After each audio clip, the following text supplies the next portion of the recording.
Yo, what's up? It's me again, or maybe not. Yeah, it's actually me again, okay. Sorry about that. This is the start of a new video that I'm gonna make. And yeah, I guess I'll start off with my introduction for this week, or not this week, but introduction for the video. So, I went to the doctor and I finally have something for the rash. And so far, I don't want to get too there like presumptuous, but it's been working so far, and I feel like it's been helping out. I've been looking at my arms and like no problem. So you can expect, if this keeps up, some new videos coming out soon. But I don't want to say anything too early because it happened the last time, and I hope it doesn't happen this time. I've gotten some tips on what to do now. I should be doing certain things that I wasn't, and now I'm a little bit better off. So yep, expect new episodes and new videos later on, okay? So screw the intro now. We are on to the current chapter of One Piece, which is 1073. And I guess I'll start off from like the previous video, which, by the way, I got a lot of views on that video for some reason. I am still surprised by it. Like, honestly, I don't even want to say it's my worst video, but it's definitely not one of my better sounding videos. So, still surprising to me at least. But anyways, I guess I'll start off with this 1073. Spoilers, by the way. So, the chapter continues off from what last week, I guess, ended off in, which was Stussy reveal. And I'm not gonna lie, Stussy is pretty cold in this chapter. Like, she like, I don't even want to say she low diffs, but she kind of, yeah, she basically low diffed two really strong people, honestly. Even though compared to the Straw Hats, they're not that strong, but still, Lucci and Kaku being one-shotted by Stussy is still pretty fire, honestly. Like, when's the last time that we've had a character be this cold in the story where they just like wipe out two people like nothing? I think maybe the last time we've had something like this was probably Roger, honestly. Roger when he went up against Odan and he just uses the divine departure and just one shots him, like that was cool. But yeah, it's been a while since we've had a cold introduction to a character. So I'm kind of glad that it was because of that. And besides that, I didn't want to be right from the last chapter review, but it turns out that it was actually that Stussy is working with Vegapunk, which I can't. I don't want to go rant about it again because I already did it in the last video. But yeah, I did. That's like the only thing in this chapter that held it back was just the fact that Stussy was help working with them. And sure, it was like they say it was unintentional in the story, which alleviates a little bit, but it wasn't executed poorly to the point where this would have been like terrible to me. So it's not as bad as I thought it was, but I still don't like it. And I'm gonna stand by that because I don't like stuff like this being done this way, I guess. But I guess it's cool that we don't have the Straw Hats beating like the major enemy, I guess, or quote unquote major enemy. Because yeah, if this arc is done already, then it's a still the best arc in One Piece post time skip. It's can't even be like I guess you can debate it, but personally, best arc post time skip. And later on, it's gonna solidify why this is the greatest post time skip arc. Compared to Wano, compared to Whole Cake, Dressrosa, Zoe too, better than all of those.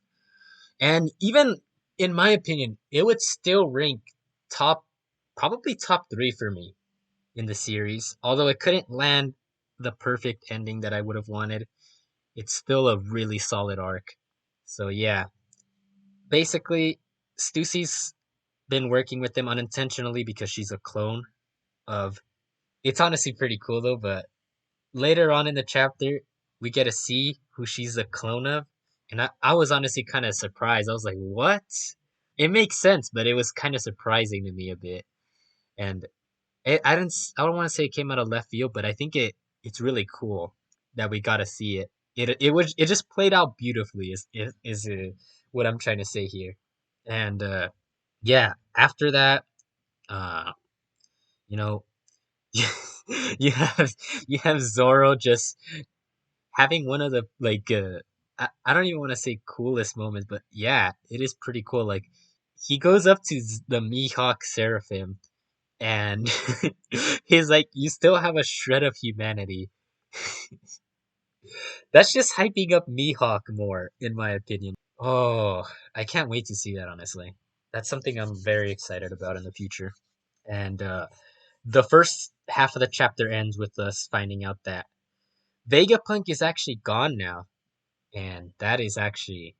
This is why I say I didn't completely hate it anymore, because with the main Vegapunk being like gone now, it actually adds a lot more intensity to this part. And in my opinion, it's probably better than the Seraphims being taken, because honestly, when I think about that, that's kind of super left field, honestly. But it makes more sense if Vegapunk were to disappear, and maybe it might have been Bonnie, but there's a good chance it could have also been Kizaru, because at the end of the chapter he shows up again. So I don't know if it was Kizaru, but you could I could kind of see it being Kizaru. He was already at the island, and honestly, seeing as their main objective was Vegapunk, it would have been super easy for him to just grab Vegapunk and then dip out. Like he didn't have to fight the Straw Hats, he didn't have to get himself into any more danger than he had to, and just escape with Vegapunk, and that's it. And so it's a good development in my opinion. With Bonnie, I don't I don't see how Bonnie maybe Bonnie took Vegapunk with her because she wants to save her dad. Maybe she found out the truth of what he did, because we saw her with the memories the last chapter.